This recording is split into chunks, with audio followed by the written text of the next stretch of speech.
Je suis aujourd'hui en compagnie de Sarah El Haïry, qui est secrétaire d'État à la jeunesse et à l'engagement à Chambéry, dans un des méga-centres de vaccination qui a été mis en place de manière très réactive et dès le début du mois de janvier, qui a évolué dans ses capacités à vacciner la population grâce à l'implication du maire de la ville, Thierry Repentin, grâce aux pompiers, aux soignants, aux intercos et l'ensemble des collectivités locales, à l'instar d'ailleurs de ce qui se passe dans l'ensemble du territoire national depuis maintenant 6 mois environ.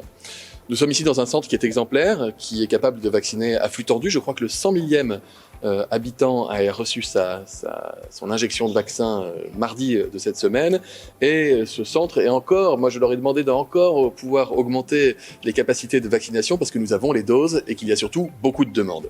Beaucoup de demandes, c'est un fait. Nous enregistrons toujours un afflux très important sur l'ensemble des plateformes de réservation.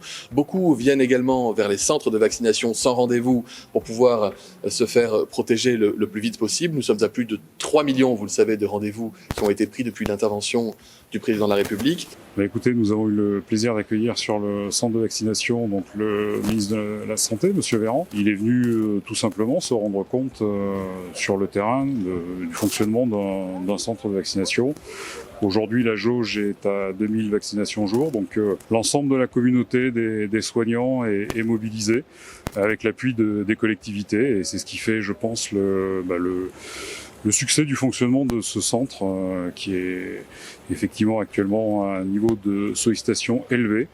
Mais voilà, on a pu rencontrer des patients qui sont pris en charge correctement, sont pris en charge à l'heure et donc voilà, nous continuons cette mission de service public. Je publierai dans quelques minutes sur le site du ministère de la Santé une première étude factuelle qui a été diligentée par la DRES, la Direction des études statistiques, et qui montre que dans notre pays, sur la base des contaminations de la semaine dernière, 96% des Français qui ont contracté le Covid avec des symptômes n'étaient pas vaccinés.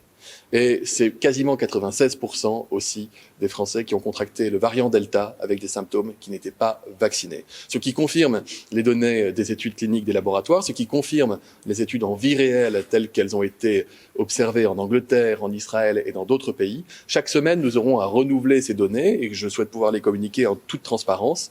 La première analyse statistique montre que lorsque vous êtes vacciné, vous avez donc au moins 4 fois moins de risques d'attraper le Covid.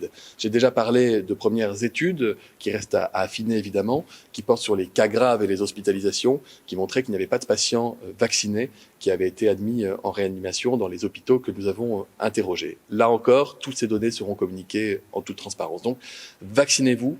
Protégez-vous, la vaccination se passe très bien. Nous avons vu ici avec Sarah El Haïry des jeunes qui ont pris rendez-vous mardi ou mercredi de cette semaine et qui disaient qu'ils avaient parfois peur des effets indésirables ou peur de la piqûre ou qui n'avaient pas forcément pris le temps et qui ont réalisé que lorsque vous êtes vacciné, votre vie ne va pas changer au cours des semaines et des mois à venir.